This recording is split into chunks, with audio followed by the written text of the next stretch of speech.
Appreciate your presence. Today's tale featuring a plot akin to a drive-in movie or public display of infidelity. Delve in and enjoy. I surveyed the room, finding it shrouded in darkness. Even though I couldn't see anything, I could feel it, and the sensations that enveloped me were exquisite, almost powerful enough to eclipse the throbbing headache. As I swiveled my gaze to the left, I detected a faint but intoxicating scent of an aroused female. The sensation threatened to dislodge my head from its axis, but I gathered my senses. Then I realized that I had made a grievous error because the small area I was caressing wasn't Mabel's. Recognizing the fifth spot, however, set off another explosion in my mind. "Calm down, dear," she whispered. Recognizing that voice instantly, it belonged uniquely to one woman in town. My predicament worsened rapidly. Despite my best efforts, I couldn't recall anything from the past 24 hours, nor any explanation as to why my sister-in-law was lying next to me, providing me with pleasure. "Janet, this is nice, but please stop," I said. A light illuminated the darkness, like another blast in my already sensitive head. "Oops. I shouldn't have done that," she murmured. "It seems you're puzzled about what's happening here," she continued. "Yes, that's one of the thoughts occupying my mind," I admitted. "So you don't remember anything that transpired last night?" she inquired.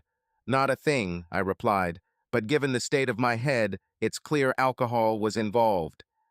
"You needed and deserved a break for some time, darling," she said. "Indeed, I'm about to ensure we indulge in spontaneous madness occasionally." "Who is we?" I inquired. "Mabel would likely still be seeking revenge on me." "Mabel isn't here anymore," she replied. "Don't you recall that too?" she questioned. "Did someone give me tequila?" I asked. "When I drink tequila, my short-term memory gets hazy, and I tend to act foolishly. Pray tell, did I consume more than 1 or 2 shots?" She shook her head emphatically. Just seeing her lovely face sway made my stomach churn. I swiftly leaped out of bed and dashed toward the bathroom. I collided with the wall where the bathroom should have been. Janet pointed to the door, and I followed her inside. Turning left, I spotted the toilet. It was soft and pink. I barely managed to reach it before my stomach contents exploded from me into the basin. "Feeling any better now?" she asked. She assisted me upright, offering a mouthwash bottle and a freshly blue toothbrush. Catching my eye, the toothbrush being my preferred shade, I was taken aback by Janet's unwavering gaze as she embraced me from behind while I brushed. Despite her relatively smaller size, Janet's breasts were fuller and firmer compared to Mabel's. The realization that we were both undressed became significant in the moment. After finishing my teeth brushing and rinsing, she steered me towards her and appraised me. "Let me inspect," she said, which slightly irritated me as it mirrored what my wife had often said during our early marriage. Perhaps their mother had done the same when they were young. Mabel expected a smile and display of teeth from me, so I attempted to show them to Janet. "Not in that manner, dear," she replied. She approached me and kissed me. "Still seeking more after last night, do you?" she questioned. "Janet, do you think I'd want our secrets revealed?" I asked. "All right, darling, get ready to go. We need to head to the bank once it opens in about an hour. First, we can have coffee and breakfast while I fill you in on everything. My name is Mabel Forrester. I walked along the road all night. The dogs pursued me several times. My legs were wounded and bleeding. Yesterday, I wore very costly high heels, and the remnants of them were abandoned hours ago. These shoes were perfect for a night out, but impractical for walking on country roads. Thank goodness it's daylight now. I was still around 4 or 5 miles from town, and even further from home, if I even have a home left. If my sister decided I likely don't have one anymore, I couldn't believe it. After everything I've done for her, she still betrayed me like that. Whoever said blood is thicker than water has never encountered Janet. Eventually, lights appeared on the road behind me. A truck carrying 2 adolescents slowed down as it neared. Upon closer inspection, I realized it was the Miller boy with Sarah Winslow seated beside him. There were several other children in the truck's back seat, likely en route to the lake for summer recreation. As they drew near, I waved. but they unexpectedly quickened their pace and moved past me. My legs and feet ached, I was famished, yet I continued walking, aware that if I stopped, it would be difficult to resume. I pondered the children's reaction upon recognizing me. I suspected it wouldn't be favorable. Small towns have a reputation for harshness in certain scenarios, but their response surpassed my expectations. Could it be possible that I have strayed so far as to be past the bounds of Christian forgiveness and compassion? Merely 24 hours ago, I found myself awake in my spacious wheelchair bed. For over 2 decades, I held a dominant position in the twin rural Iowa towns of Harrison and Delville, which collectively formed our community.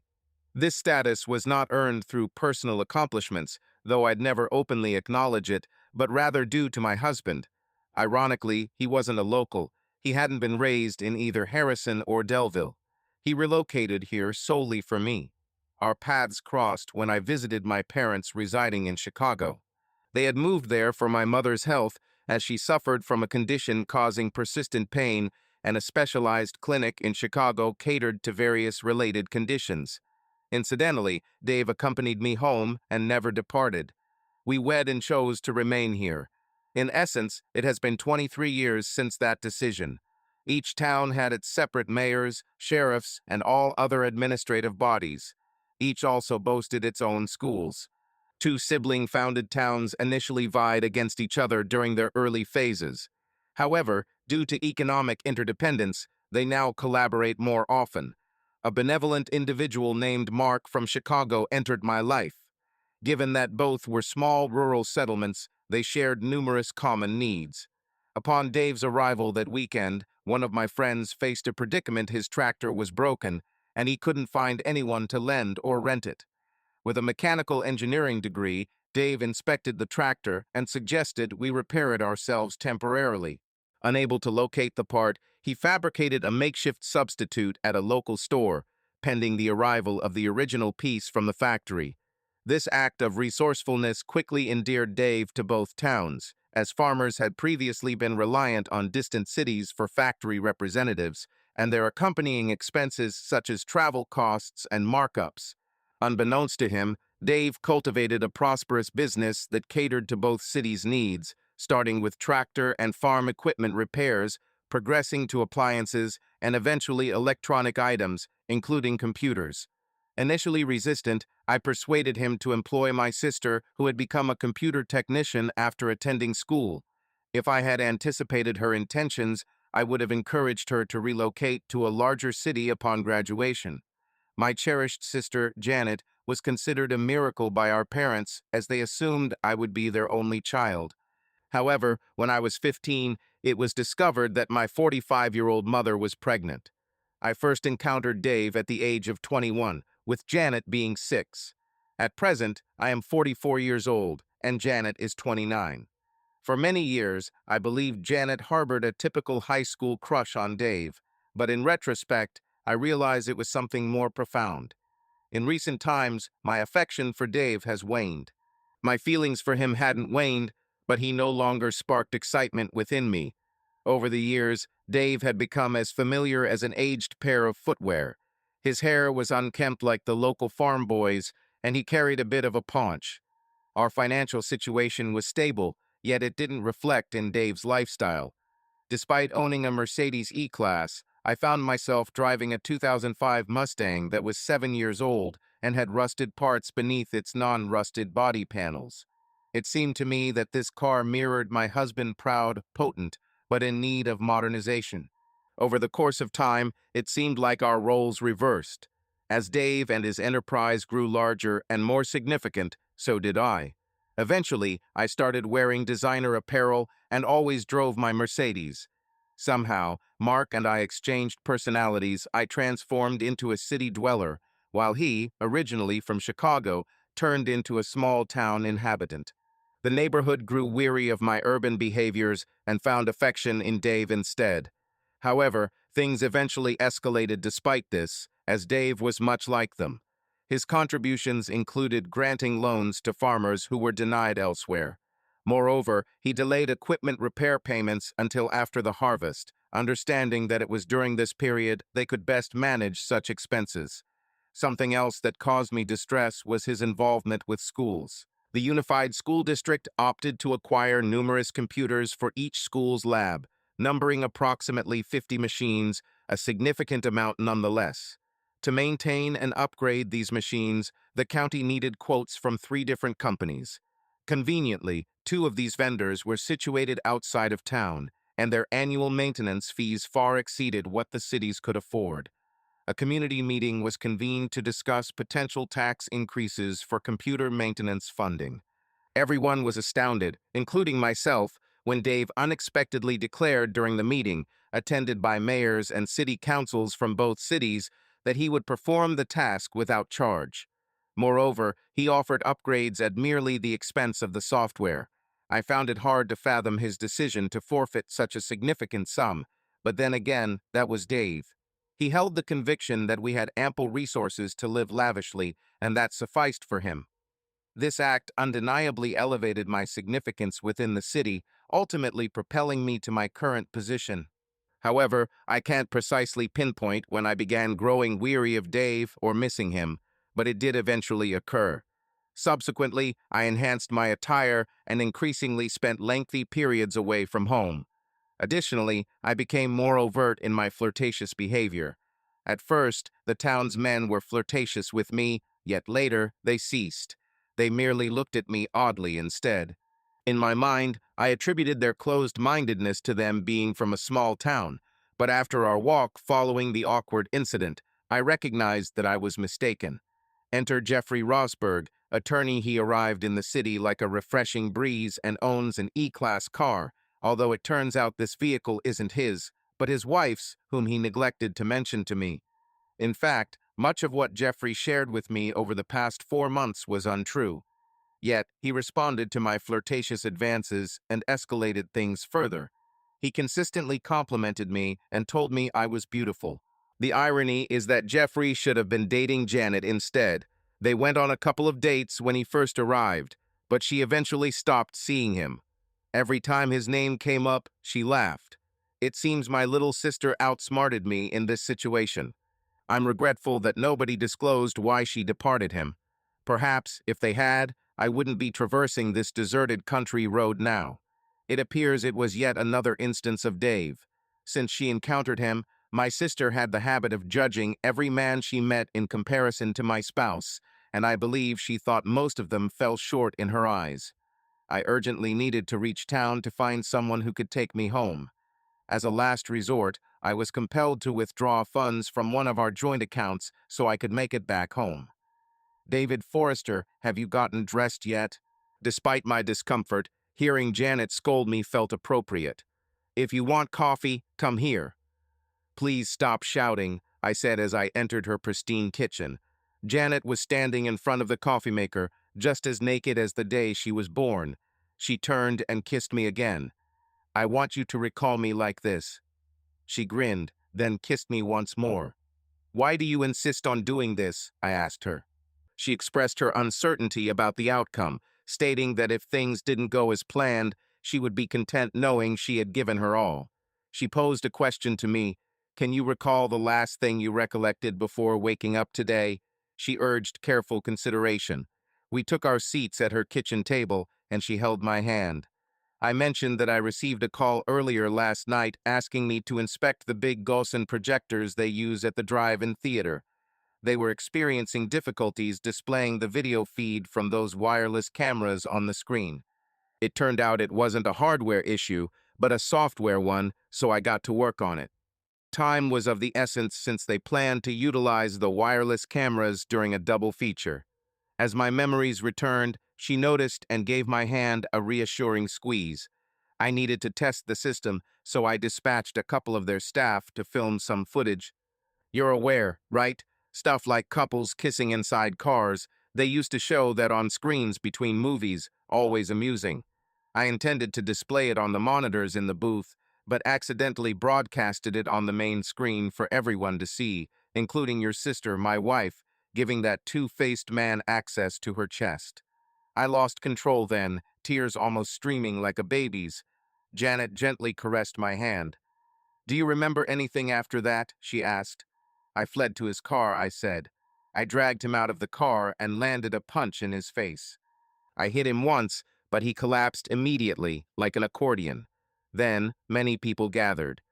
You were there, Janet. I was stunned. Mrs. Daniels, the elderly lady who volunteers at the library on Tuesdays, approached me and asked if I struck him in the groin. I shook my head, so she did, hitting him hard instead. Janet winced, but then smiled, recalling it. What happened after that? She asked. I recall the sheriff arrived and attempted to rouse Jeff. Upon regaining consciousness, Jeff accused me of hitting him, possibly in the groin area, and subsequently desired to file a battery report against me. A group of about 6 individuals intervened, stating that Jeff was unsteady on his feet, stumbled, and collided with his car's side, causing injury to his mouth. Believing him to be intoxicated, the sheriff issued Jeff tickets for public drunkenness and driving under the influence Dewey.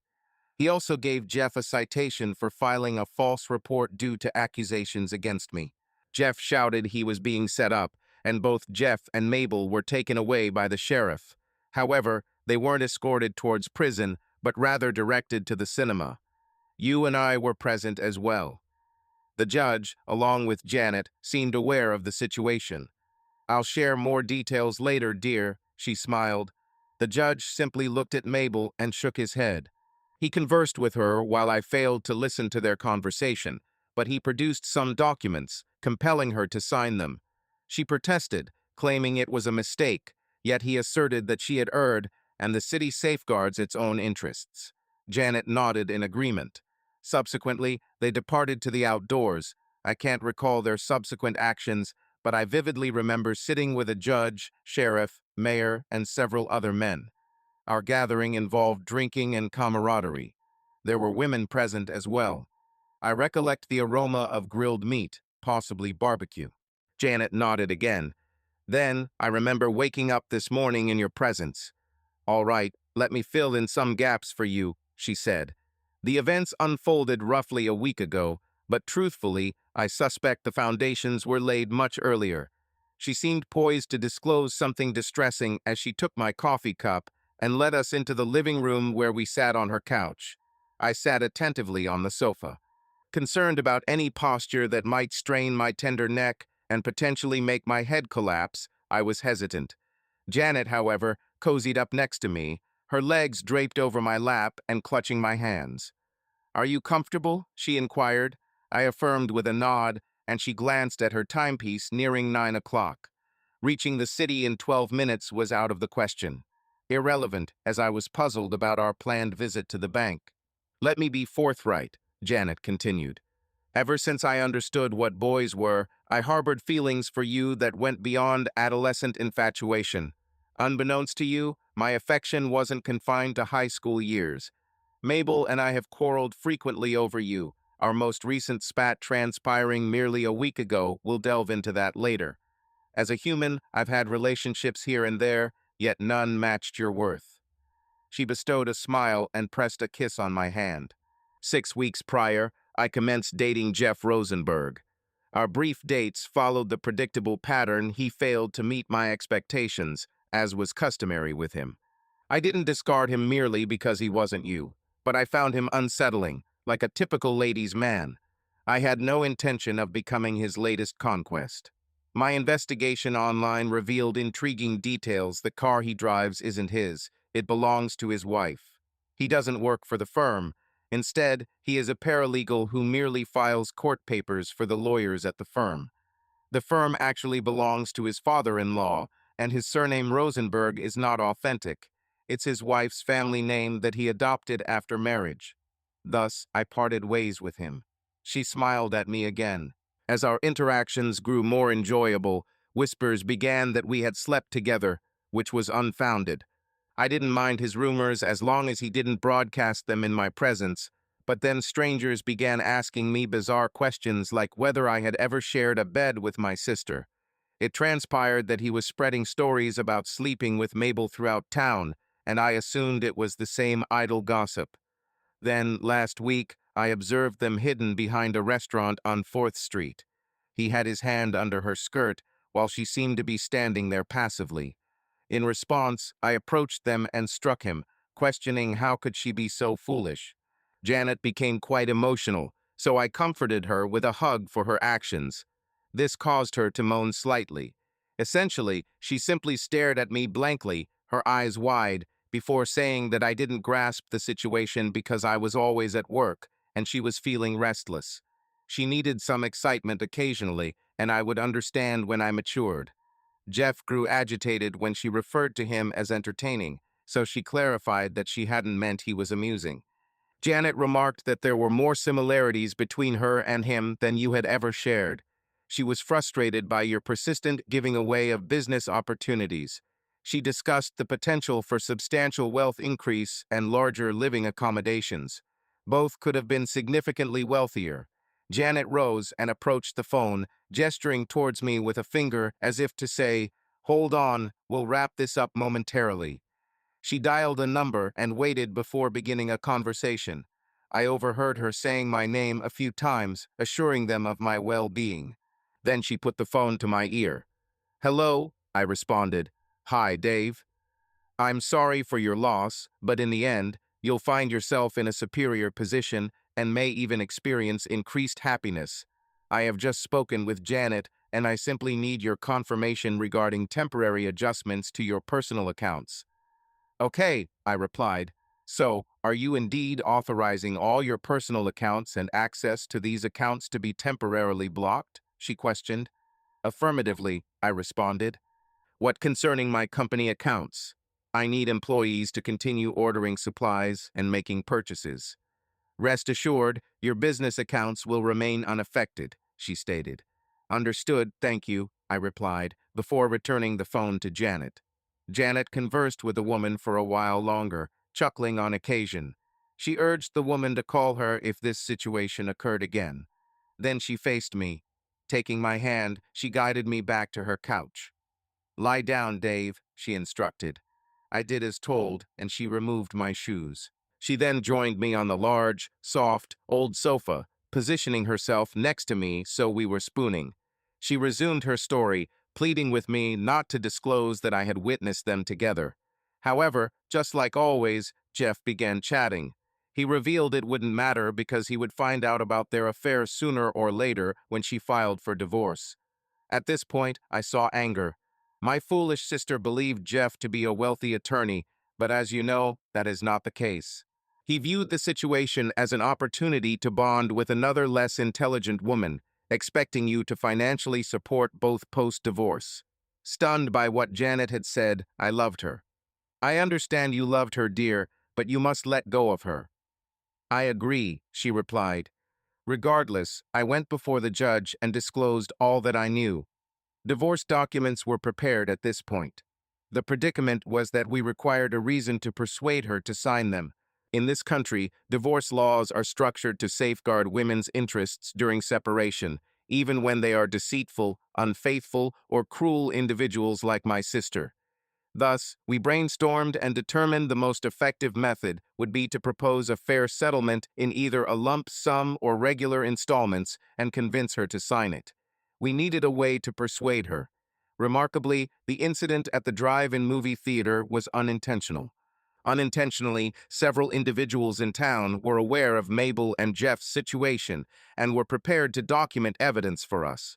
Our strategy was to contact Mabel one day, present her with all proof of her infidelity, force her to sign divorce papers, have her pen a farewell letter, and leave town. Post-departure, I would aid you in moving past her. However, after viewing her on a screen before both cities while intimately involved with another man's boyfriend, our case has become even stronger. Last night, the judge and sheriff arrested Jeff. His wife and family bailed him out in the morning and brought him back home. Bonnie from the bank mentioned that divorce proceedings were imminent, along with stripping him of all possessions. Mabel was released outside the drive-in theater, but since Jeff's car was impounded, she had to walk nearly 30 miles home. "Let him face the consequences," I said.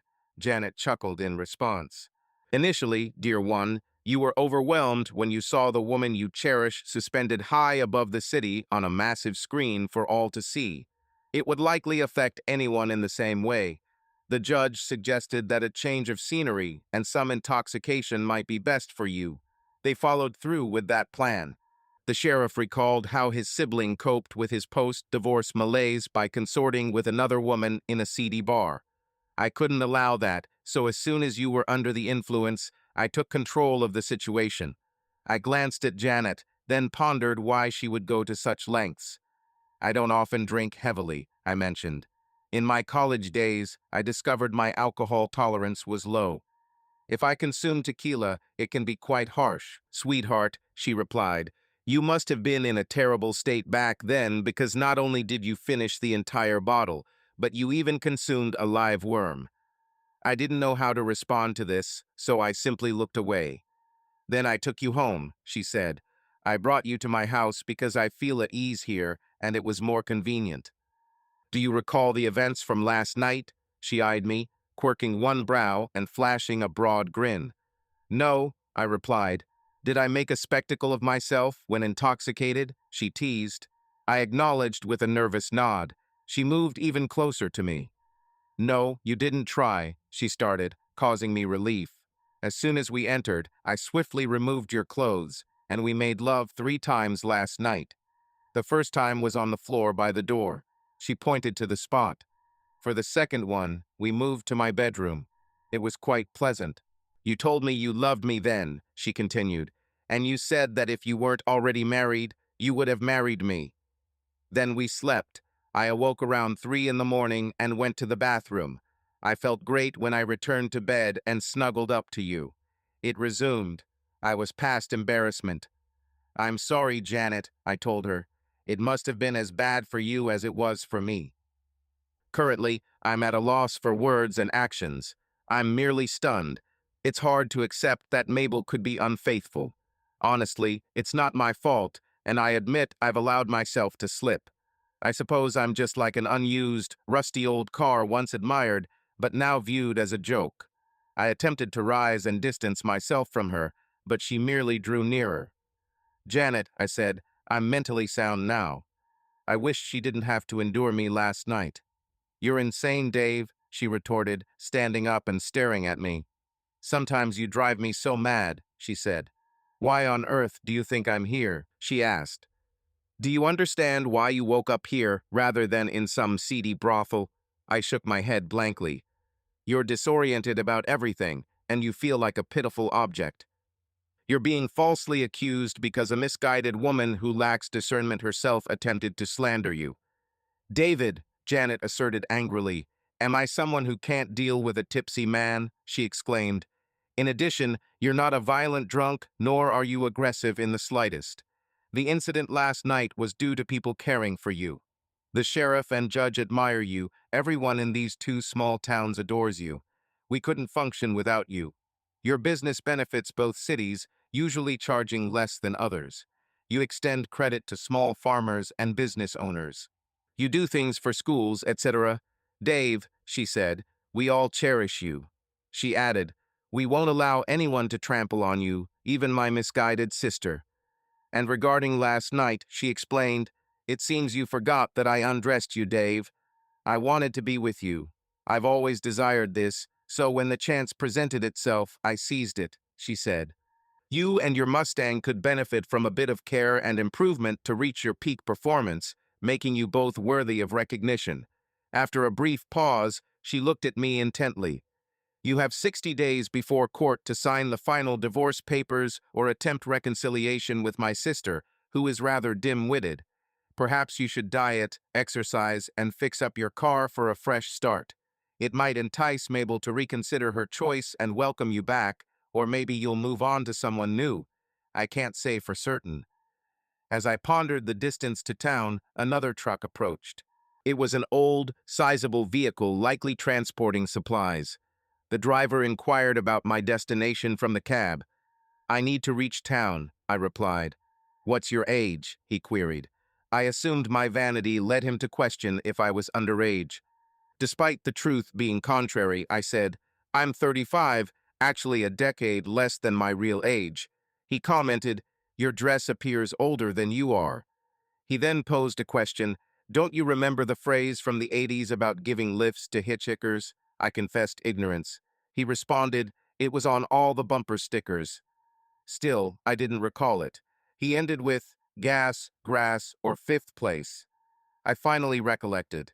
I tried explaining that I had no money for gas, hadn't smoked marijuana, and couldn't see how we could proceed. However, my words were cut short as the driver resumed driving without heeding me. I called out frantically, "Wait!" but I was unable to move any further. He assisted in helping me into the back of his truck. Suddenly, to my shock and disbelief, he removed my dress and initiated an intimate act. It wasn't making love, it was something else. I didn't know how to describe it. Dave was always considerate with me, gradually intensifying our moments until I was pleading for him to satisfy me. I hadn't experienced anything with Jeff yet. We were headed there the previous night when we got caught, but I wouldn't have been intimate with Jeff before he proposed. However, the truck driver's behavior was rude and unwanted. I wished I could yell at him to stop, but if I did, he might kick me out of the truck, forcing me to walk the rest of the way into town.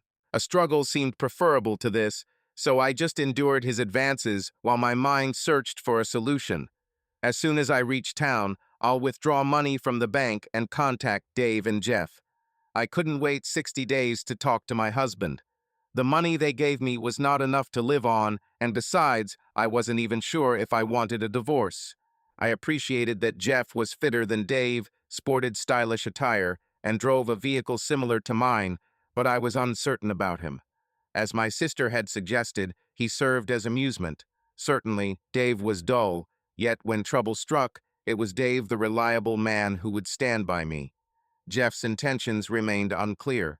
What surprised me was Dave's intervention, physically defending me against Jeff, who was larger in size.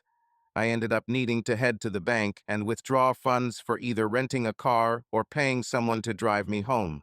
I intended to discuss our circumstances with Dave there and assess our situation. If we can resolve this issue, the judge's decree and the preliminary divorce agreement I signed last night would hold no weight. Strangely, even after the truck driver halted, he still dared to attempt a kiss, inquiring if I might welcome him again later. "Simply drive the truck," I snapped. He was correct in giving me another chance, as I gained nothing from it. I was astonished when we reached the bank.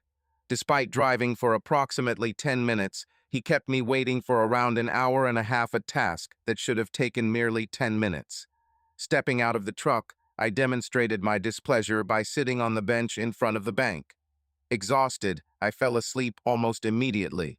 Even my comfortable bed at home felt less soothing than the hardwood bench. I awoke a few times before the bank opened. The first time was when I heard a rooster cock, a doodle-doo with the break of dawn. I knew it was still a couple of hours until the bank opened at 9 in the morning. I ambled to the diner and asked the waitress if I could have breakfast, promising to return and settle the bill once the bank opened. She seemed to regard me as an unwelcome intruder, like an insect emerging from beneath a stone. "No chance," she sneered. "No money means no meals." Inquiring about the proprietor, I asked her who was in charge. She gestured towards the man behind the counter.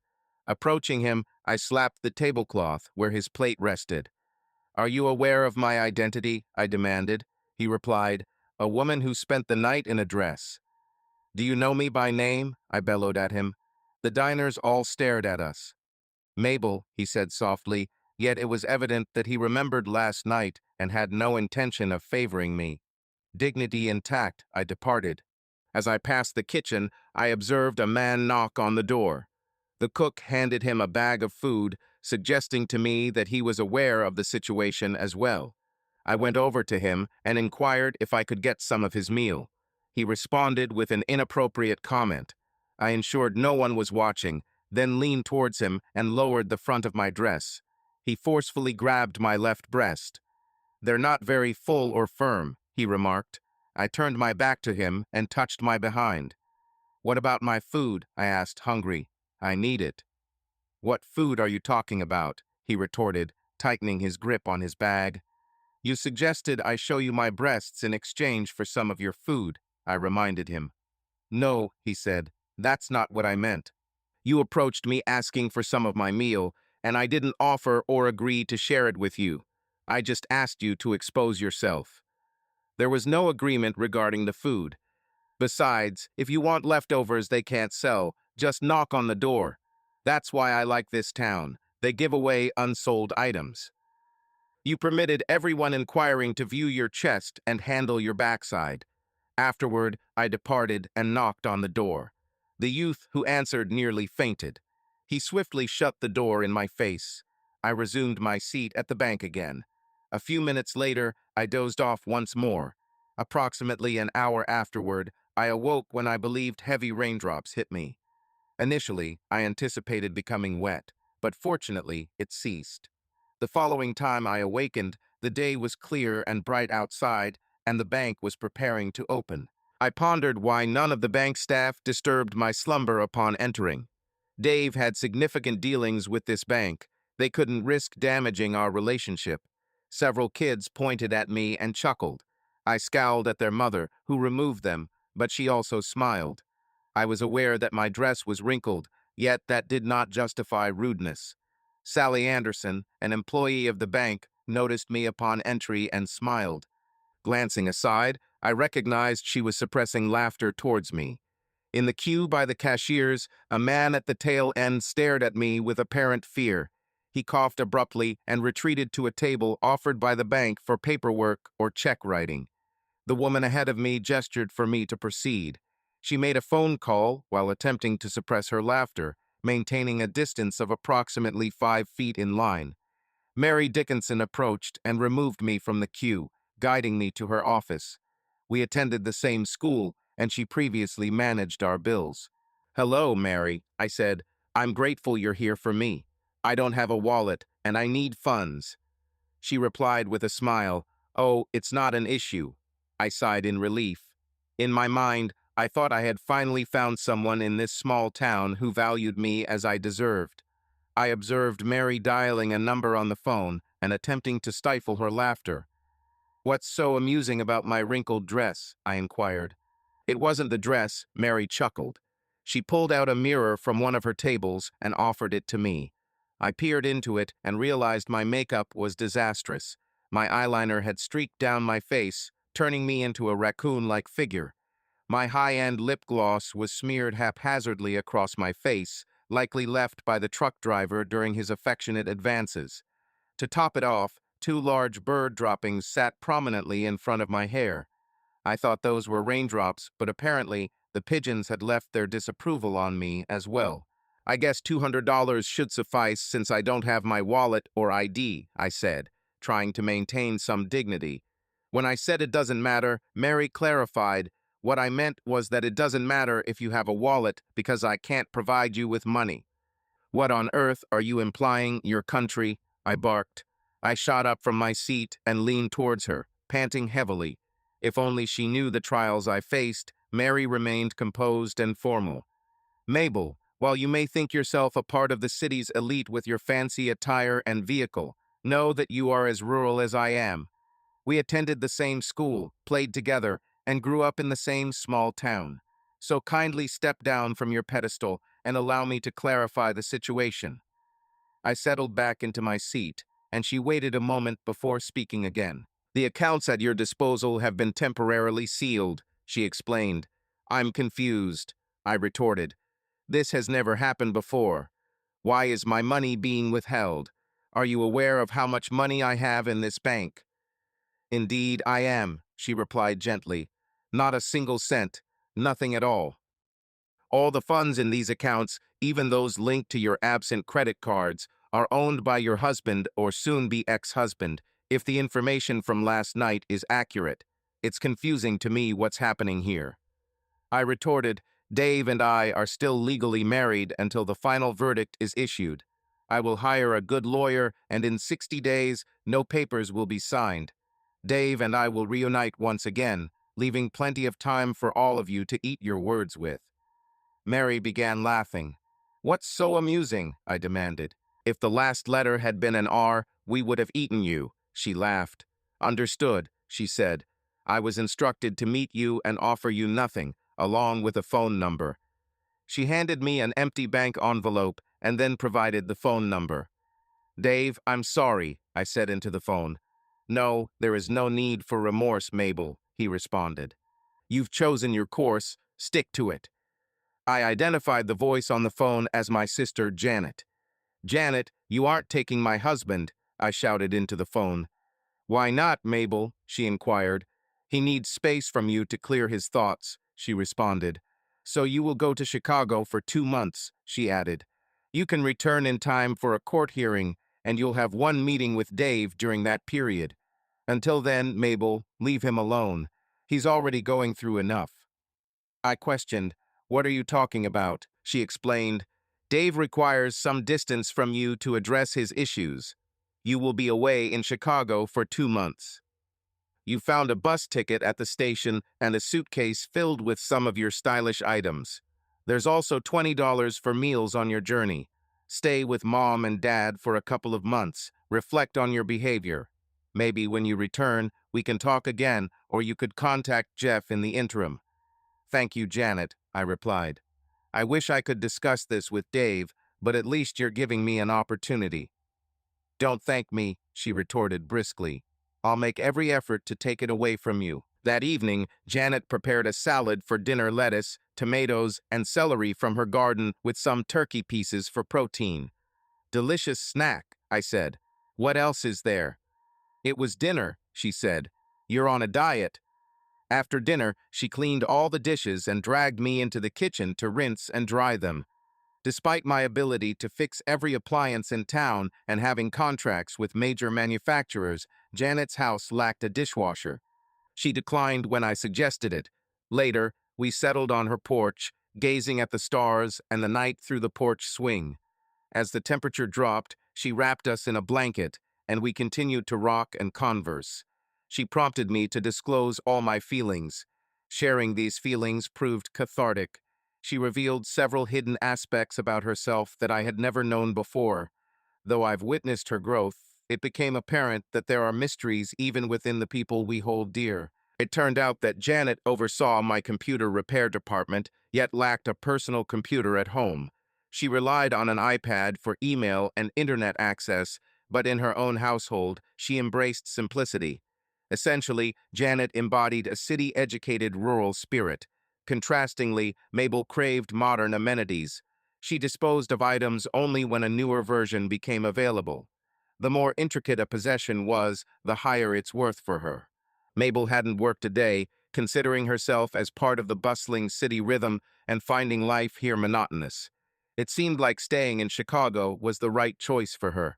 At bedtime, I picked up the blanket we used on the porch and moved to the couch. Janet asked, What are your plans? I replied, I'm going to sleep. She retorted, Our bedroom is upstairs.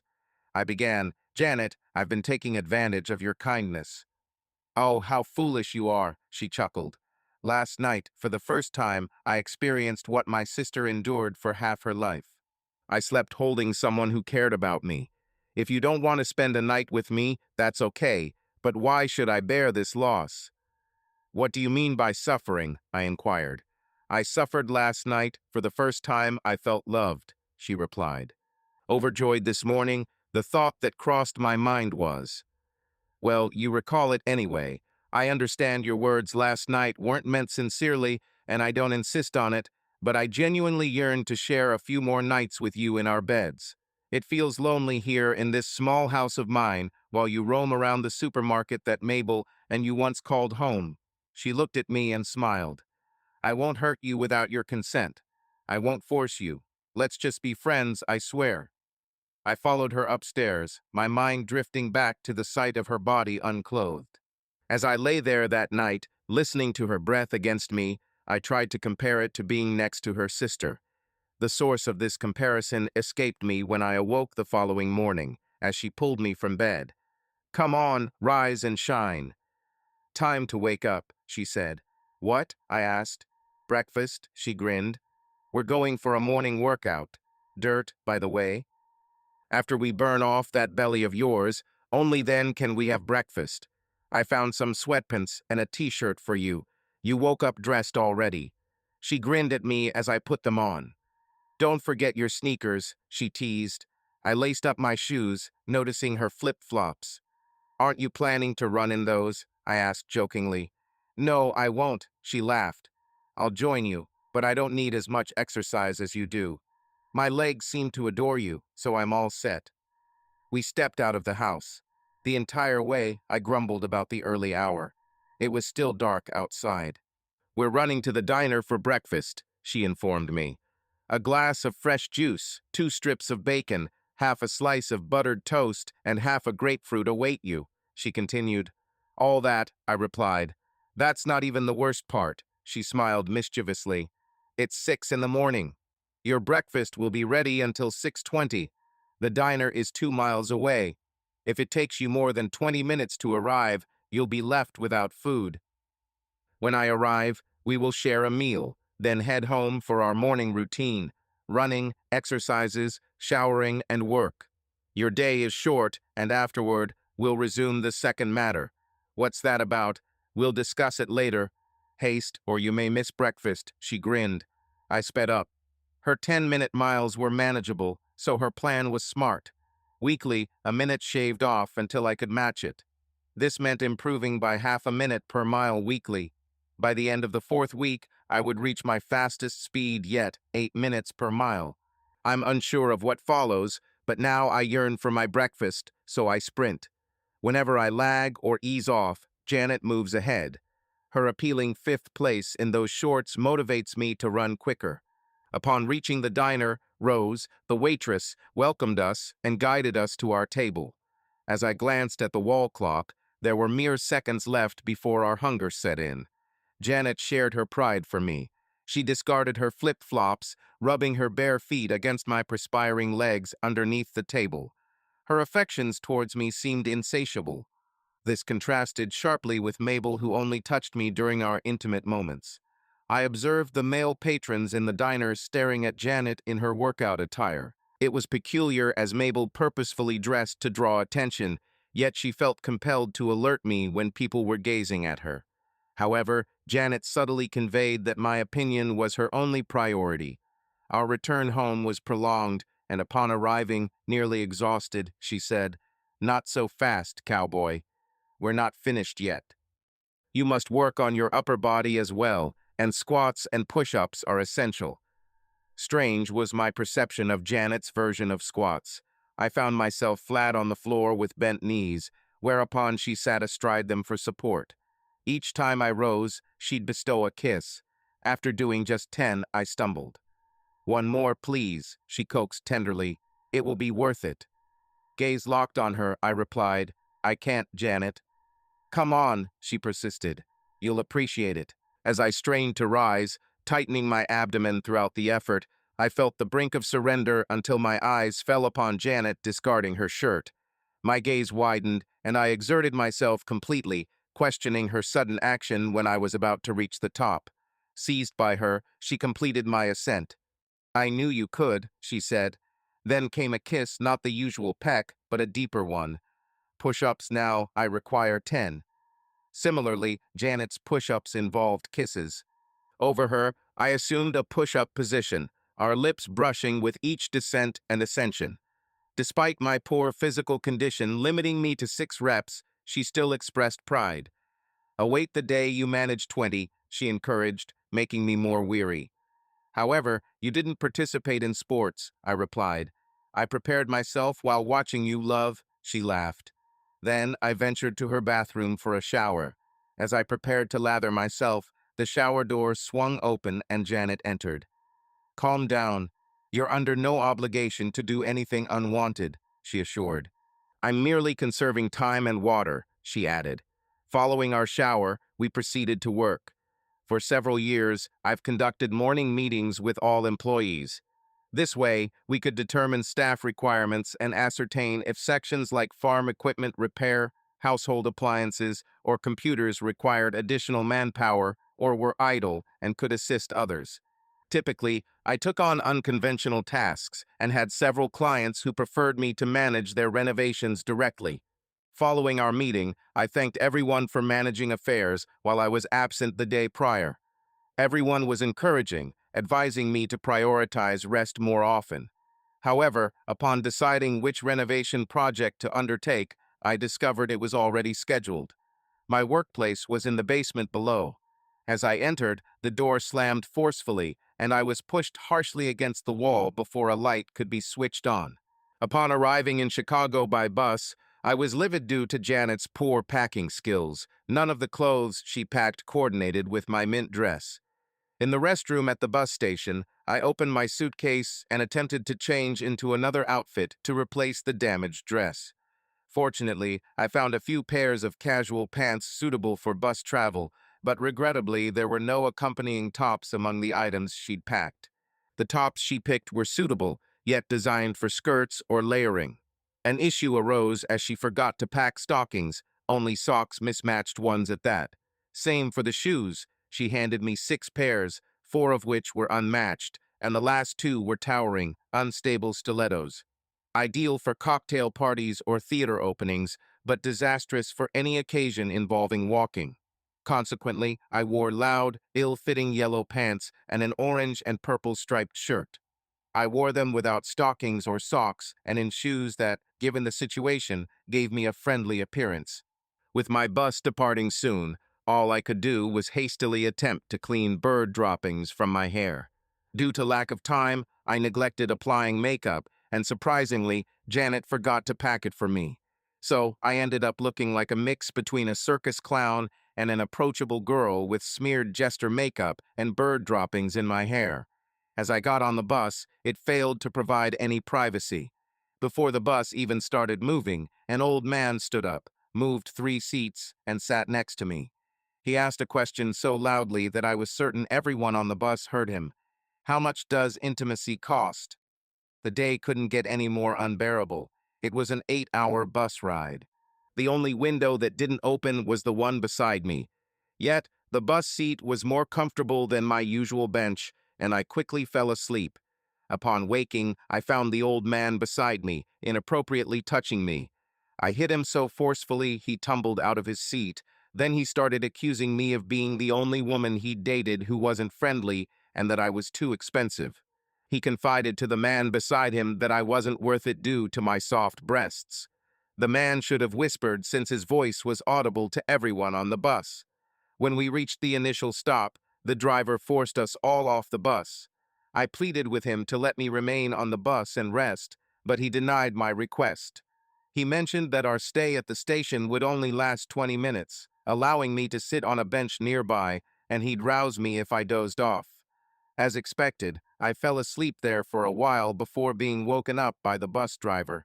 He greeted me with a smile and inquired if someone had struck my hair again. No, he clarified, gesturing downwards. Unexpectedly, I found a small dog urinating on the bench I was seated on, soaking me. Upon trying to shift my leg, I spotted the sign I had sat next to earlier. Initially thinking it was the station's name, I didn't bother checking for Chicago in it. Instead, the sign read, "Fresh Paint." As my clothes adhered to the wet bench, the driver tried to help me up but tore my shirt. At that point, I no longer cared.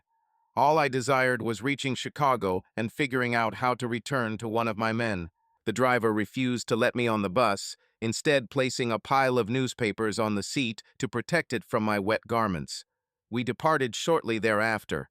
Upon arrival at Chicago's train station, I found more newspapers stuck to the rear of my soiled clothes. I simply stood up and exited the bus. My parents were expecting me, their expressions hinting at curiosity about my whereabouts.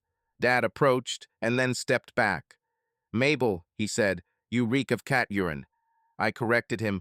"Actually, it's dog pee, but that's a lengthy tale for another time."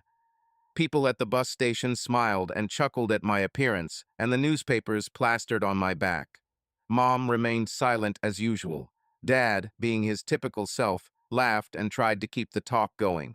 The unexpected arrival of the man I shared part of the journey with shocked us all when he told Dad, "Hey buddy, if you're looking for another girl, this one's overpriced, her breasts are soft, she's mean, and she stinks of cat urine.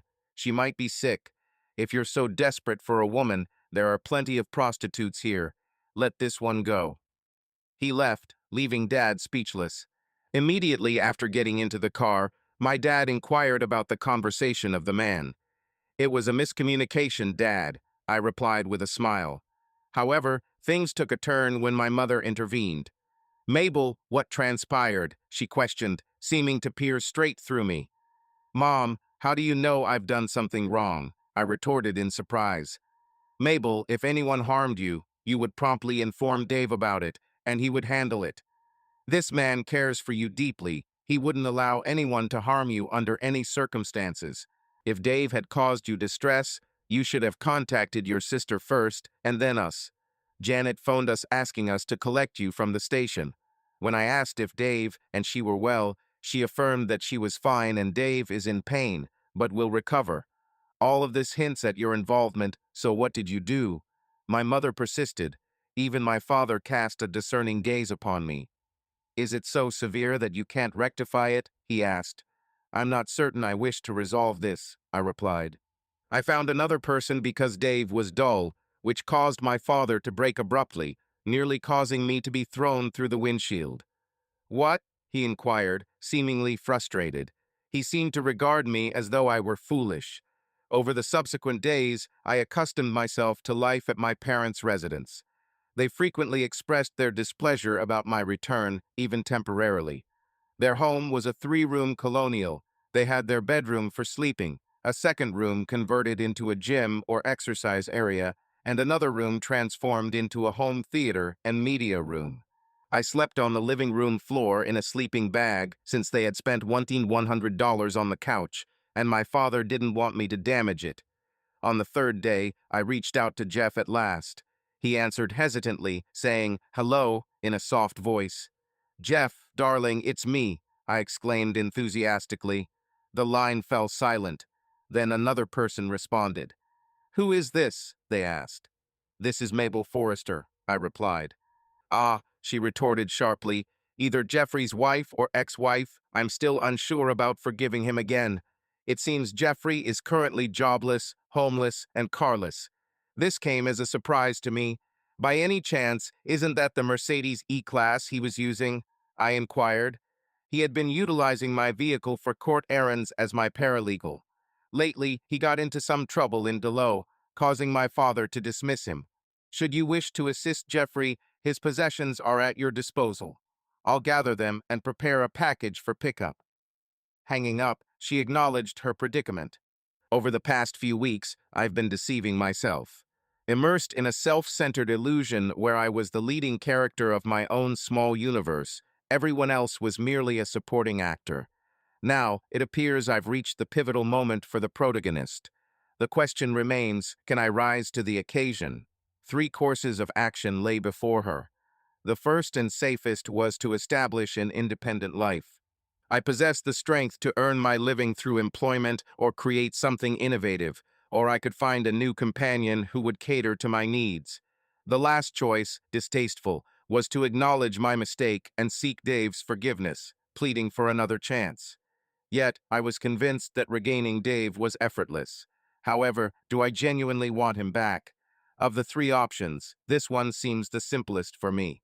I opted to keep the last option as a backup plan if the others didn't work out. Truth be told, I prefer the first choice, so one quiet evening when my parents retired, I took my notepad and perused the job listings in the newspaper. It was then that I understood my predicament. Struggling to recall my college major, I found myself in a predicament and decided to consult Dave. He had a knack for remembering such trivial details. Frustrated, I pondered why this information mattered so much. Married for over 2 decades, our union followed shortly after my graduation, thus I reached out to him. Rings echoed through the line, unanswered, prompting me to try his cell. He picked up on the third call. "Dave, do you recall what I studied in college? Do I even have a degree?" I inquired, to which he replied, "Dave isn't your husband anymore and is occupied." A sharp voice retorted, "Who is this?" I questioned. "Why are you answering my ex-husband's phone?" "Mabel, don't tell me you don't recognize your own sister's voice," she said. "Janet," I retorted, "aren't there more pressing matters for you to attend to? David can certainly take care of himself." "Farewell, Mabel," she said. "Your major was in childhood development, but that was over 20 years ago. You're likely no longer connected to that field now, and truthfully, You wouldn't make a great caregiver or educator." Janet ended the call, reflecting on my past aspirations. I wondered why I strayed from childhood development. My earlier ambition was to work with children. Dave would have been an excellent father. Abandoning this dream, what if I told you it was mainly due to financial factors? Once Dave's business flourished and I acquired all that I desired, materialism and aesthetics became more significant. The fear of gaining weight during pregnancy and losing my figure, along with the limited availability of larger clothing sizes from designers I patronized, led me to take contraceptives. Despite Dave occasionally talking about kids throughout the years, we both kept ourselves occupied with our own pursuits. In my case, struggling to find employment, I decided it was time to take matters into my own hands and establish a business. What could possibly go wrong? After all, Dave managed it, and had he not been such an amiable man, wealth beyond measure might have been ours. All that remained was determining the type of business I wanted to launch, and then the world would be my oyster. Pondering over my skills and passions, I realized something peculiar. My parents were engaging in a private moment just a few feet away from me, hidden in the next room. How presumptuous of them. Despite their attempts at quietness, they appeared to be enjoying themselves. The mere thought of my mother spreading her ample legs for my father silenced me. I began questioning my mental state. Eventually, I knew they had finished. Amen. Then I pictured them entwined in the darkness, embracing each other, just as Dave and I had once done. When did this slip away from us? It once brought me such joy and a sense of being cherished. The turning point was when I began to spend more than $300 on my hair. Maintaining my style required wearing a scarf at night and using a specific pillow for my neck rather than my head to safeguard my curls. Looking back, it might not have been the best investment. Dave always found me beautiful regardless of what I wore or how I presented myself. On the contrary, Jeffrey was critical about my clothes and appearance if they weren't impeccable. Let's move on from the past. What are my skills?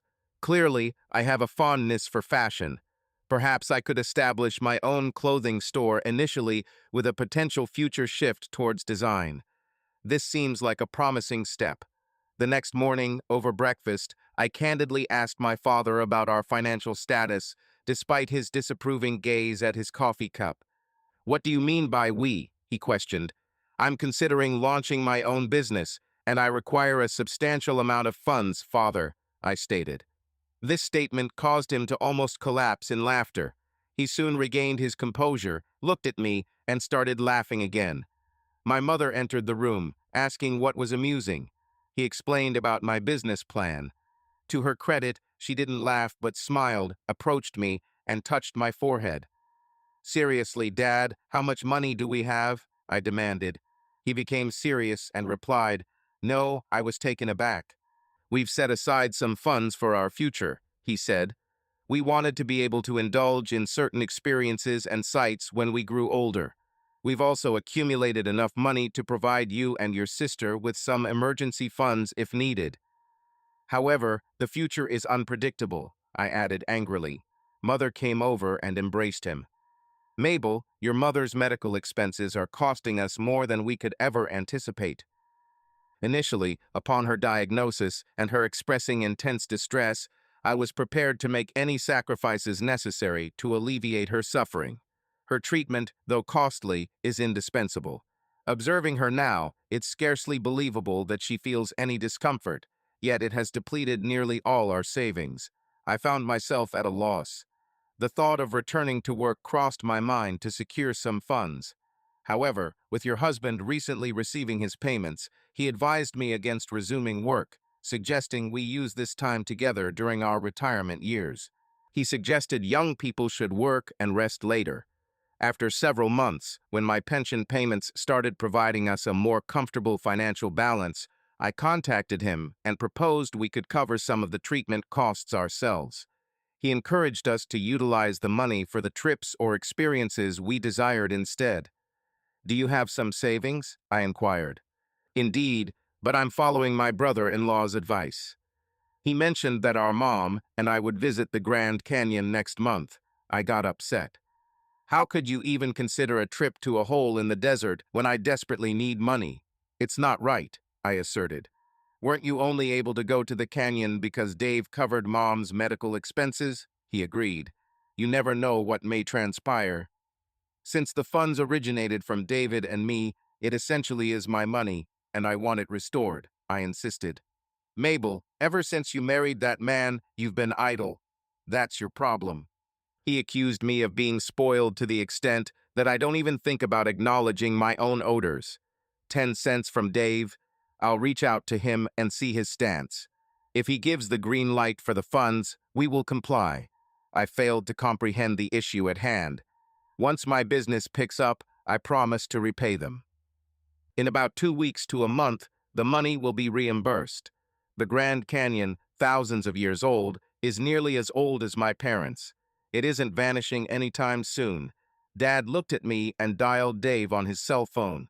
He chatted with him, laughing and reassuring him that things would improve. Hanging up, he returned to me.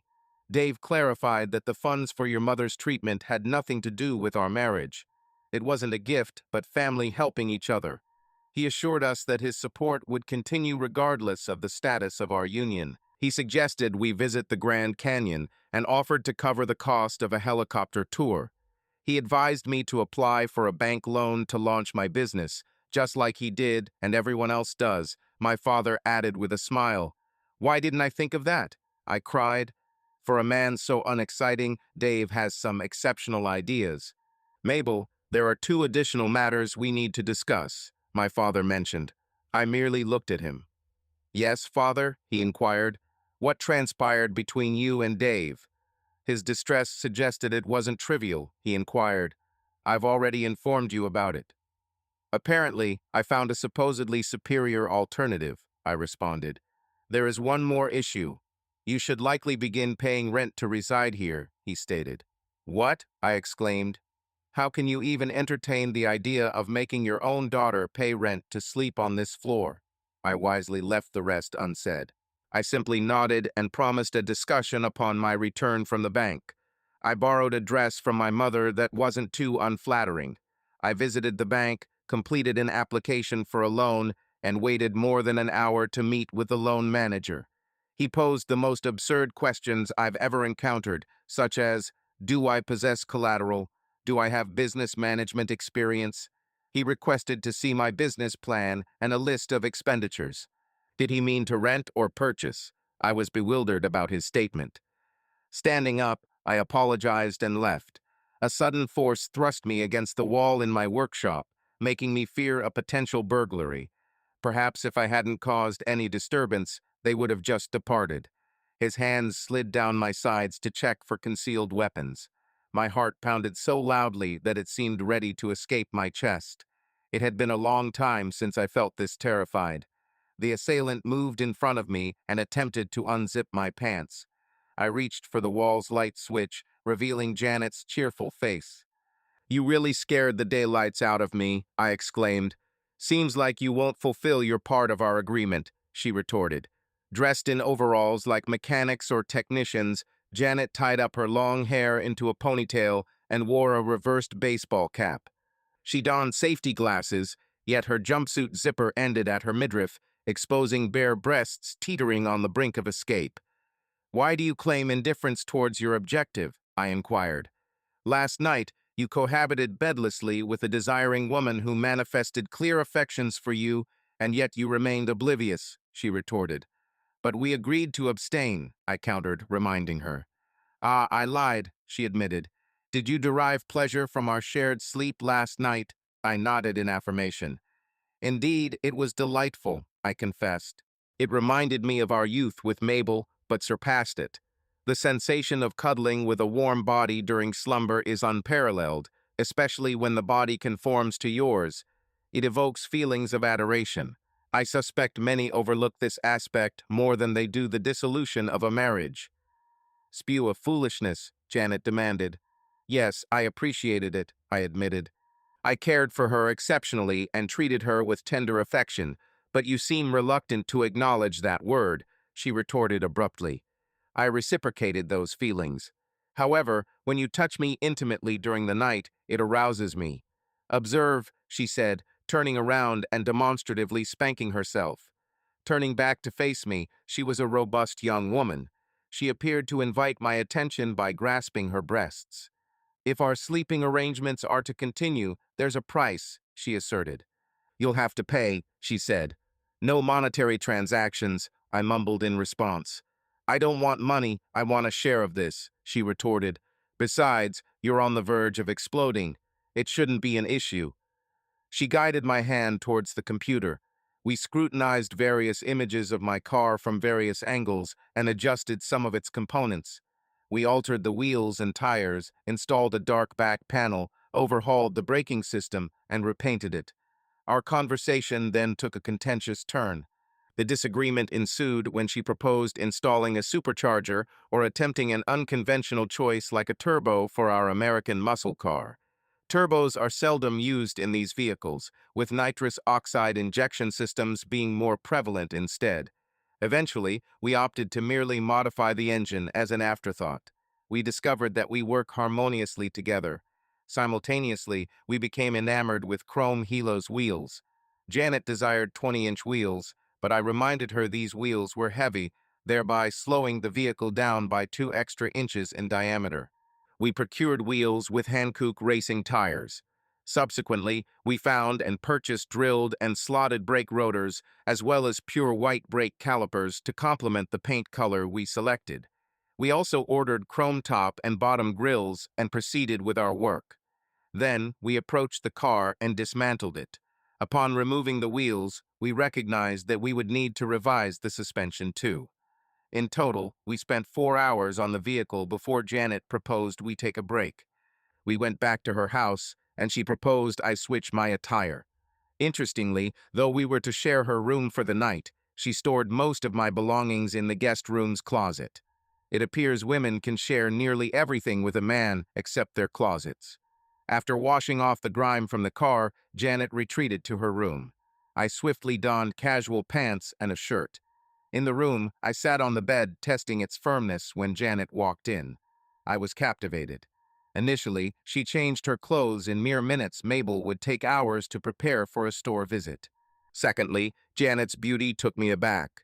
Although I knew she was beautiful, perhaps due to her being 15 years younger than Mabel, I had always perceived her as a child.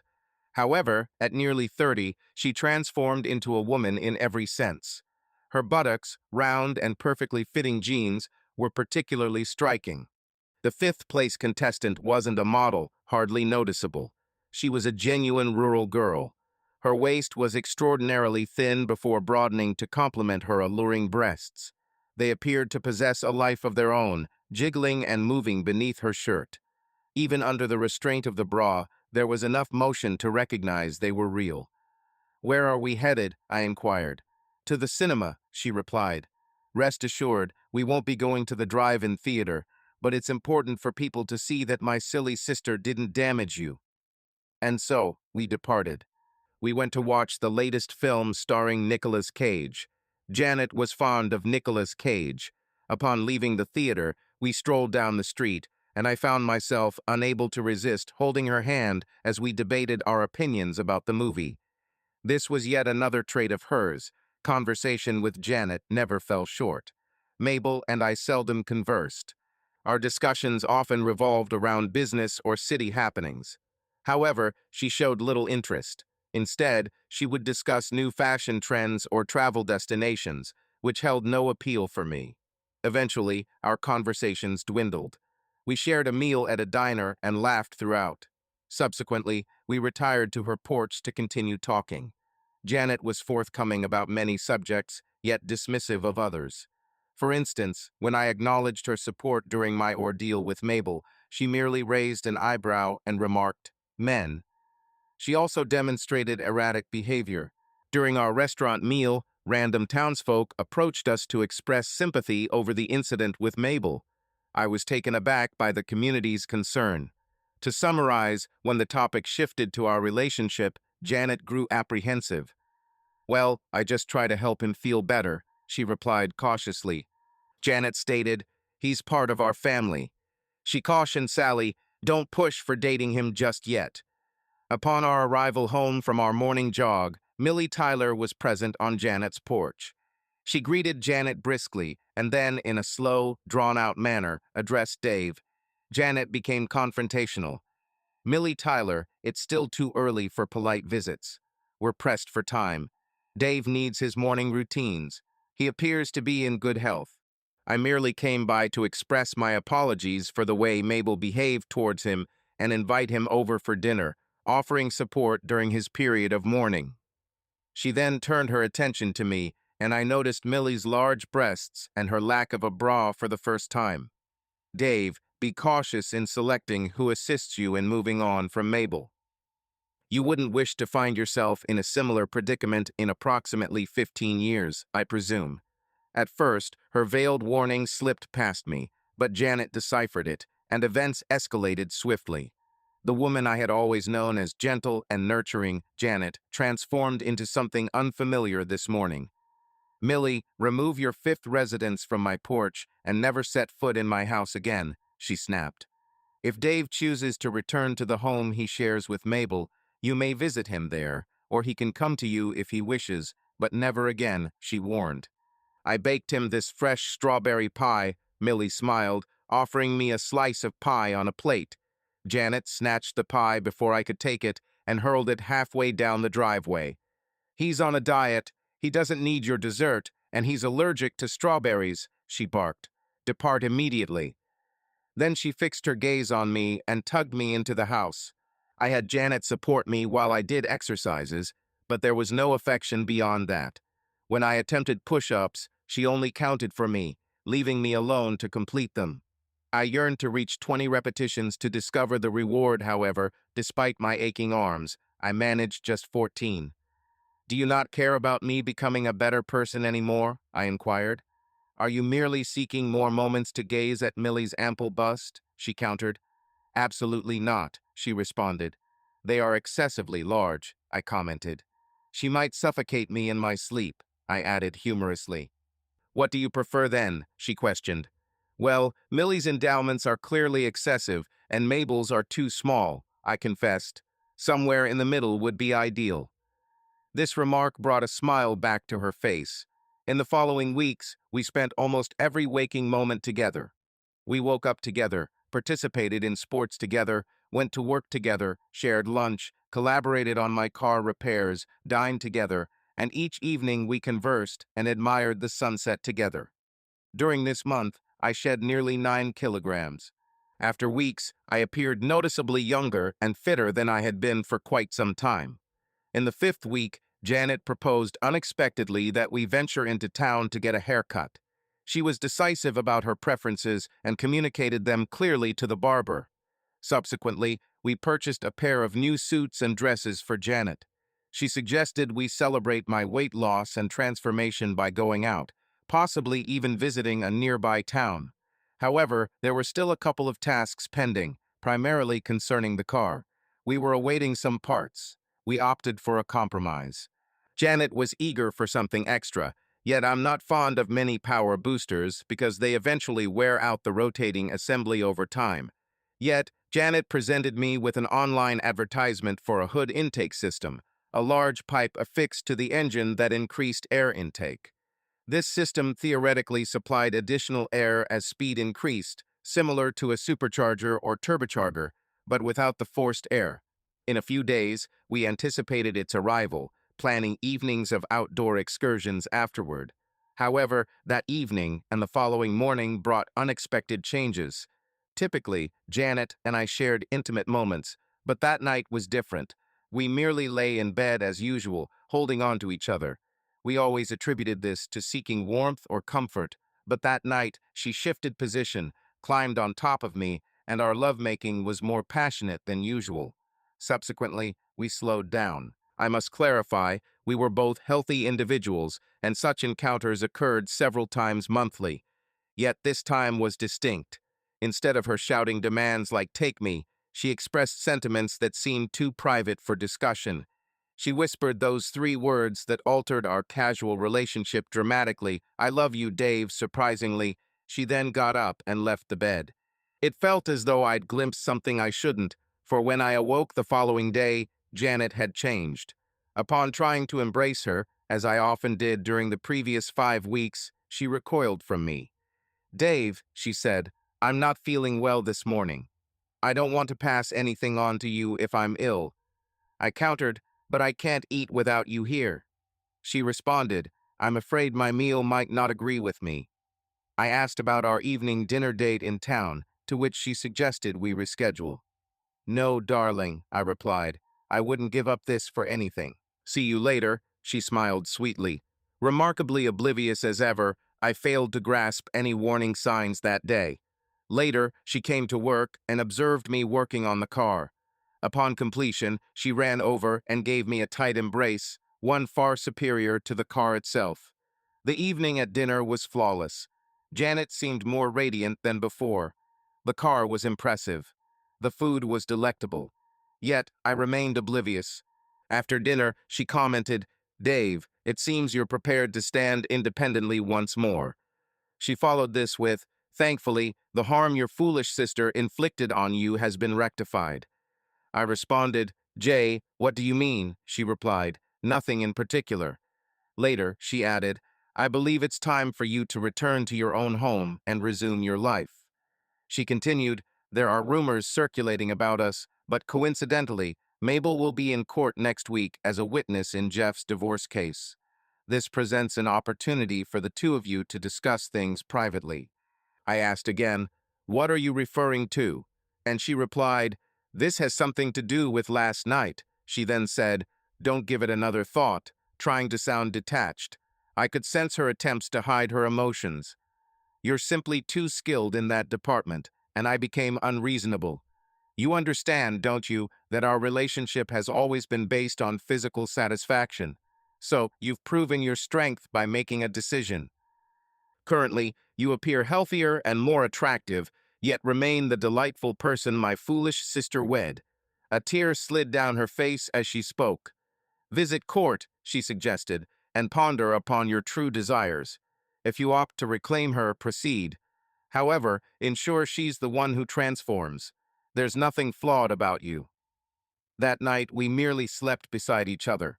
The following morning, Janet departed for Chicago to spend time with her family. I harbor animosity towards my parents. Over the past week, our efforts have been focused on converting the media room into a bedroom. It appears we are preparing for a visitor who requires personal space. I find myself sleeping on the living room floor like a stray dog, while our special guest will claim the room. I've ceased attempting to migrate to the couch in the dead of night for fear of my father catching me during his regular bathroom visits, which infuriates him. I abandoned the notion of launching my own business and opted for the alternative, seeking a new companion. In the past 7 weeks, I've only been on 3 dates. Only one stood out among them as promising. The first two men were disastrous. The first man was a stockbroker, and he flaunted his wealth by taking me to an elite French restaurant. We were seated in a booth hidden in the back. I requested a table nearer to the entrance or in the center, but when the head waiter asked where we preferred to sit, my date pointed to the dim corners. "It's more romantic here," my date informed me. The meal was delightful, and then he escorted me to his residence.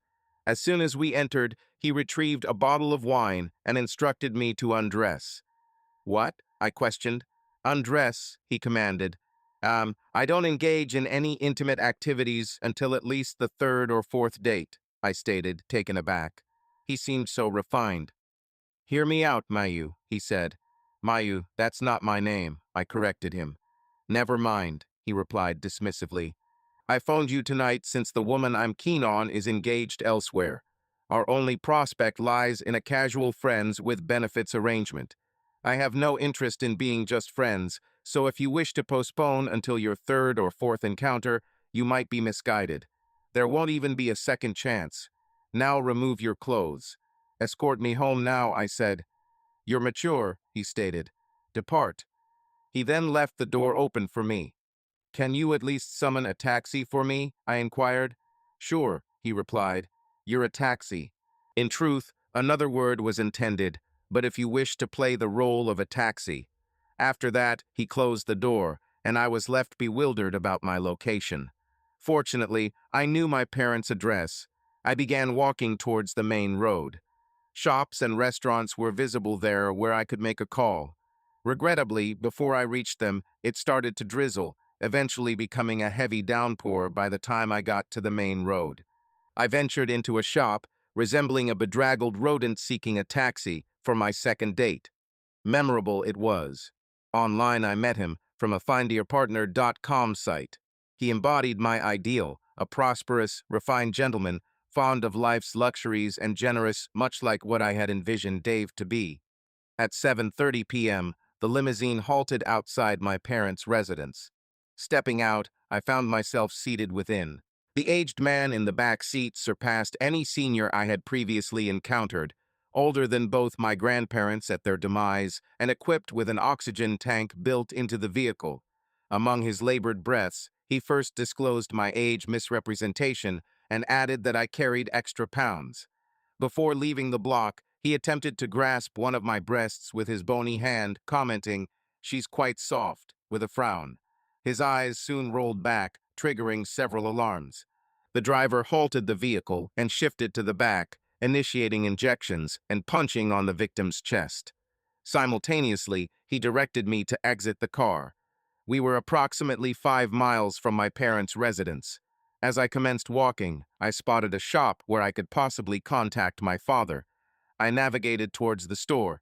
Suddenly, two individuals emerged from an alley and compelled me inside. One of them seized my bag and rummaged through it. "Only 3 pittances," he blurted out. "Where's the rest?" I responded that I only had those few dollars. "I'm going through a divorce," I added. "Observe you," he scoffed. "All right, disrobe." I was astonished by my excitement, given it had been several months since I experienced such an occurrence. The two men seized my clothes and prepared to leave. "Aren't you going to carry out this act?" I inquired. "Absolutely not," the first man replied. "Moreover," the second man added, "your breasts appear somewhat soft." They proposed to sell your clothes at a nearby shop for sufficient funds to buy another girl, then left you there bare. What more could possibly go awry? I pondered, and then detected the familiar dampness in my hair as a bird's sound echoed above me. Curses, I thought, and I was correct. My third date turned out to be disastrous. "Where are we?" I inquired. "Where are we headed?" he replied. "We are here," he said. "But this is just a parking lot," I retorted. "A person doesn't get taken to the parking lot on a date." "Sweetheart," he responded, "this is not a date." I expressed my confusion. "What do you mean this isn't a date?" I inquired, to which he replied, "Listen, little sister," he said, "you've had your fair share of bad dates, haven't you?" "Yes," I confirmed. "How many bad dates have you been on?" he inquired. "More than a few," I responded. I reminisced about all the terrible dates I experienced prior to meeting Dave. Then my thoughts turned to Jeff and all the men I encountered after marrying Dave. I suddenly understood how naive I had been. Dave held me in high regard as if I was unique. However, as I grew older, Dave's affections for me intensified, particularly as my posterior expanded. It turned out that Dave preferred women with voluptuous derrieres. Every man I dated seemed to view me merely as an object, even the untrustworthy Jeff who instigated it all. So I continued my narrative. When a woman has a disappointing date, she squanders time. When a man does, he wastes both money and time. Usually, several dates are required just to determine if there's potential for a romantic night, and even then, it takes at least one or two more encounters before you can tell if she's proficient. "Yes, that's correct," I acknowledged. "It's tougher for men." "That's why I started conducting auditions before meeting anyone," he explained. "This is not a date. This is your audition. I want to make one thing clear: I like you, but I can't alter the rules." "What should I do during the audition?" I inquired. "Should I share my story and my preferences with you?" No, dear. Don't misunderstand, though," he added. "Abandon the sentimental talk for later, the date. Commence by stripping and reclining in the back seat." He winked. "Are you suggesting I perform an act with you to secure a date?" I shouted. He merely nodded.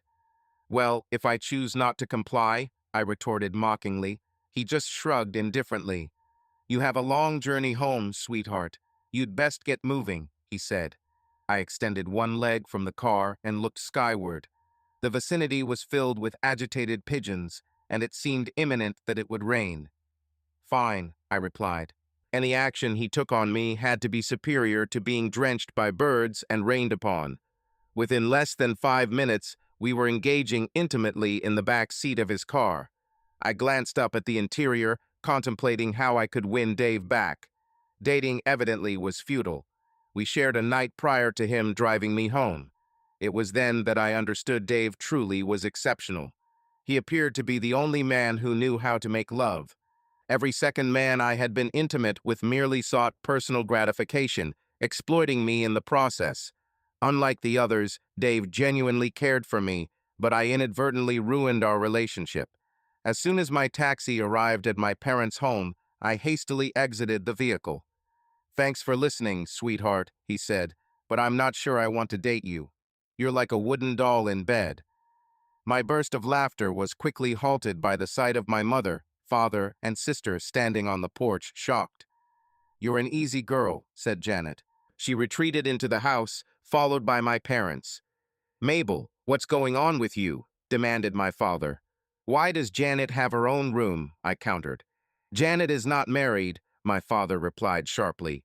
She doesn't have a husband to return to, and she's experiencing an emotional turmoil right now. Father, if I don't act carefully next week, I won't have a husband to return to either, I lamented. Janet and Mother then re-entered the room. Mabel was unfaithful to Dave, prompting Janet's outburst. She was exposed, and the entire town became aware of the situation, leading us to rally in support. How did she get caught? Inquired my father. Don't you know how they scrutinize vehicles in driveways and display images on a large screen? My father chuckled at this. It's quite amusing when they catch someone eating or with mustard on their face, he joked. But they caught your daughter with a man fondling her breasts while she was pleasuring him, Janet retorted sharply. Nearly everyone in the city witnessed it. They collectively demanded that she sign the restraining order issued by the judge. What's an O? My mother asked. An overnight fraud, Janet explained. In our state, a divorce requires a minimum of 60 days. In 10 days, Mabel and Dave will sign the final divorce papers. They will hold a meeting to decide if they wish to alter the terms of the divorce, which she signed under duress. If she hadn't acted as she did, they might have punished her severely. But once she agreed to the terms, both she and Dave held the freedom to act or abstain with whomever they chose. She may come off as friendly, but her actions are valid, and will be more so next week when she finalizes the documents. I emphatically refuse to sign anything. Over the past few months, I've come to appreciate what I have and want my foolish ex back. You know how easily I can manipulate him. When I depart for court tomorrow, I plan on using the entire week between my divorce proceedings and his attempting to win him back so this ordeal can finally end. Why are you here, Janet? Don't try to hinder me from getting him back, I warned. I don't want him making decisions based on my desires, she explained. Dave is a kind person, perhaps the kindest I know. I want him to discern what he truly wants and what will bring him happiness. She decided not to witness him engaging in anything since he's stuck within it, regardless of the circumstances. Afterward, she retreated to her room. 2 days later, upon disembarking the bus, I hailed a taxi home. Incredulously, the door locks remained unaltered. My keys lay on the table in the foyer as usual. This was an encouraging sight. Dave hadn't replaced the locks, indicating his desire for my presence. Ascending the stairs, I indulged in a long overdue, refreshing shower. I sifted through my wardrobe filled with elegant garments to select an ensemble. I opted for a stunning dress and a delicate, nearly inconspicuous bra and underwear set that seemed to have shrunk during laundry. I struggled to don the undergarments. They fit so snugly they left creases on my legs, and the waistband's elastic snapped. Fortunately, the bra still fit perfectly. The dress was equally challenging to wear, necessitating a change of plan. Despite the tightness, I managed to slip it on, albeit with difficulty. 10 o'clock court appearance approached, and at 9 a.m. I had to leave. Slumping into the cushioned car seats, disappointment hit. I missed it. I navigated through the city, nearing the town square, when a sleek white Mustang whizzed past me. A trade-in idea struck. Perhaps my husband, stuck with his dilapidated Mustang, might exchange for this model. The car found a spot some distance away from mine. Seeing fresh faces in town was heartening. When the man stepped out of the vehicle, I was flabbergasted. It was Dave, my husband. Dave, he'd shed around 13 kilograms and sported a new haircut. Never had he looked more appealing. He vanished as I stared. My anticipation grew for his evening return. A visit to his workplace, long overdue, beckoned. Reuniting no longer seemed just a necessity for survival, but an endeavor I looked forward to. I observed from the courtroom's rear as a man's dignity crumbled. I could have been in his shoes had it not been for my friends, I mused. In absence of the judge, sheriff, and countless others, particularly Janet, I would be similarly afflicted. His wife exuded dominance and appeared to revel in his suffering. Was Mabel any better? Perhaps, in our marriage, I controlled the finances, but Mabel held sway over me, so what's the contrast? Though I yearned for Jeffrey's humiliation, it proved excessive. Mabel ascended to the podium and shared her perspective. This offered a glimpse into their relationship dynamics, or at least as much as she was prepared to disclose in court. The case reduced poor Jeff to nothing but his clothes and my pity. As his wife and her formidable legal team departed, she looked at me and nodded. "It seems your turn is coming now," she implied. "Teach that man a lesson." Leaving the courtroom, Mabel rushed towards me. "Dave, dear, I'm deeply sorry for this predicament," she apologized.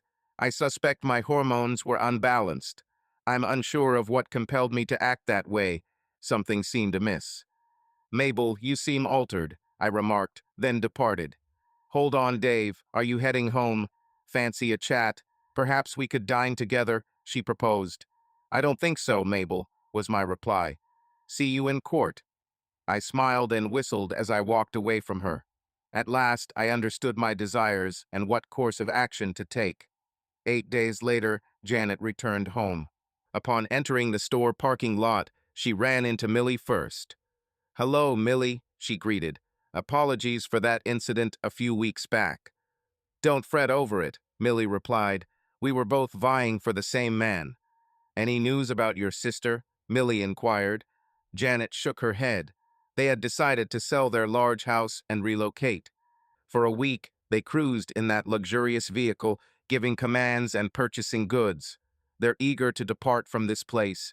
Millie commented, "It seems they can amass some wealth. Considering all he's endured, the divorce included, one would expect more resilience from him." "Once you possess it, you always possess it, I suppose," Janet responded. Janet felt her heart and stomach plummet. She had believed or hoped Dave would show more fortitude, but she was forced to carry on with her life. She had no other option. As she approached her home, she saw a white Mustang in her driveway. Generous as ever, Dave might have left it for her, a keepsake of their shared past. If only he understood how precious that time was to her. When she inadvertently exposed her feelings, she knew she had to sever ties with him. Then, the next day, while discussing time, she found another reason to part ways. Trying to open the door proved challenging when unexpectedly it swung open, enveloping her in a tight grip. "Welcome home," Dave spoke. "What are you doing here?" she questioned sharply. "Haven't I got better things to do than be with your sister?" "But why not stay with her, Dave?" he retorted. "Why should I be with her, Janet?" "Because I love you," he declared. "But we're divorced. Earlier, I gave her the house and some funds, instructing her to sell the property and secure more funds or face a reduced payout of $50,000 and the demolition of the building for a children's sports complex in both cities. "Where will you stay?" she asked. "With you," he replied, "though I can sleep in the guest room if you prefer." "Absolutely not, buddy," she responded. "We've already discussed this," she added, wrapping her arms around him. Then she led him towards the swing on the balcony. "Dave, our guest room won't be here for long," she smiled. Are you planning to modernize this room into a media center like your parents did? He inquired. Not exactly, she replied. It will be used as a bedroom for a while, but it has other purposes for the next couple of years. That means I'll have my own room then, he said. Oh dear, you're mistaken, she exclaimed. You were the one who got me pregnant. This space is intended to serve as a nursery for some time, and later on, it will become our child's bedroom. By the way, I love you too. Well, I'm relieved I didn't give all our money to your sister, he said. Why? She smiled. We'll manage. Yes, but when you get pregnant again, we might need to expand the house with another room, he said. Who is Mabel's new partner? Janet inquired. Jeffrey, Dave chuckled. I met them on the day Mabel and I finalized our divorce papers. I offered them $1 million and a house in exchange for splitting what you were only going to receive a few thousand of very shortly, since Jeffrey was essentially homeless and broke. They reached an accord, yet I inserted some prerequisites that made Janet smile and embrace him tightly.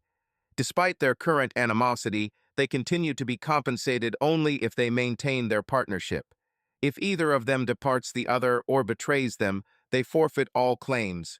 Interestingly enough, Mabel has amassed at least 22 kilos, and Jeffrey no longer desires her, if he ever did.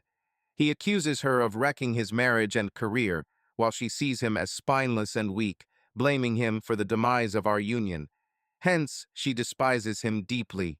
However, there are only two things they despise more than each other: working and being penniless. What two things? Inquired Janet. Working and having no money, Dave responded with a grin.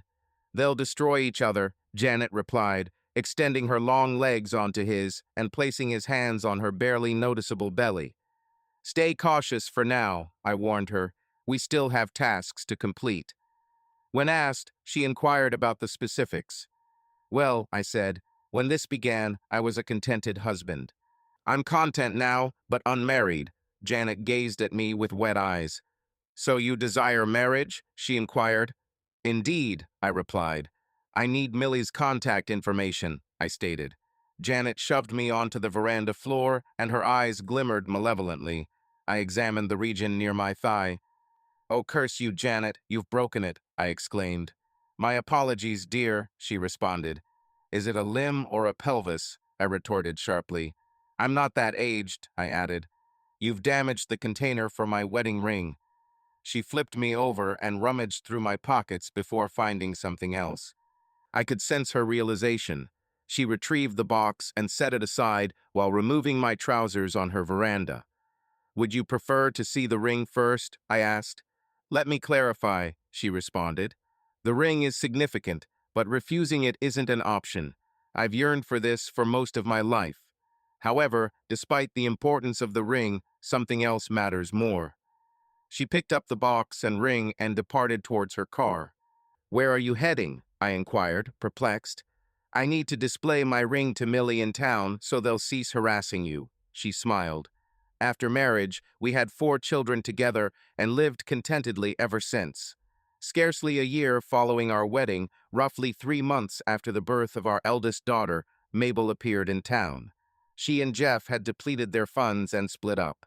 Jeffrey landed in jail due to bad checks.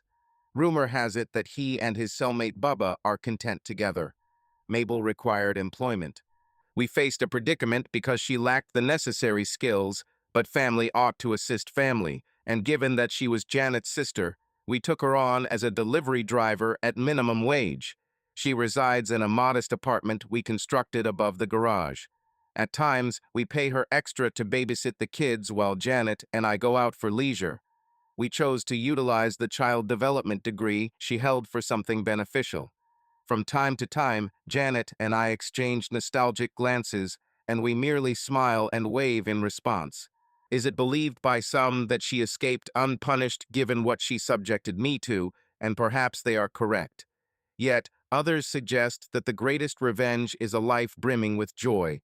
I can confirm I am extraordinarily content. I cherish Janet, our children, and my current life more than I ever did Mabel. Janet revels in her victory, while Mabel, I imagine, daily contemplates what she forfeited and what could have been. What do you make of our tale today? In my view, this narrative was among the most significant and intriguing tales I've encountered. It unequivocally ranks as one of the most captivating stories. I'd appreciate hearing your perspective on the story. Leave your thoughts in the comments. Until more videos,